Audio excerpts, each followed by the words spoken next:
Yes, I am using an elevator mirror, but I just wanted to show you how big this shield is. Please watch until about a few seconds more. I'll show you the rest of this build. Thank you for watching. Alright, so in the intro of the video, you saw how big this shield is. And it's heavy. It's really heavy. And in a second, I'll show you the back of the shield, showing how many staples I use to put it together, and I'll describe how many walls and infill I've used in certain parts. But let's talk about the rest of the build. I've sanded everything with 80 grit sandpaper or hand sanders, except for the shins. It was raining today, so I didn't decide to do that. But I put wood filler on everything else.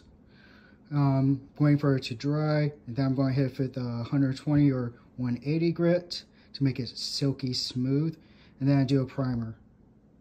I forgot to do the helmet because I don't usually keep the helmet in the same area, so I gotta do that too before I go to bed. So let's get to the back of this shield. So you see all those little dark dotty thingies? Those are individual staples in this shield holding together. There's very few actual weld areas right now. Like right here is some welding, but beyond that, it's all just staples. And I used 2-part epoxy glue to hold this back plate and this handle together, but I also stapled it on just for extra. I don't trust the glue, just in case. Talking about infill and walls. This has 8 walls with 20% infill because it's holding up a lot of weight. I went with 4 walls and I think just 10% infill for the whole entire shield, because I don't really need it to be super heavy. And I might went too heavy, to be honest with you.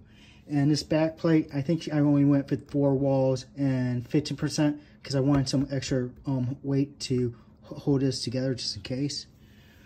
But once I sand down these little nubby thingies, I'm going to weld this all together a little bit and make it a little bit silky smooth on the back side so it doesn't jab me so much.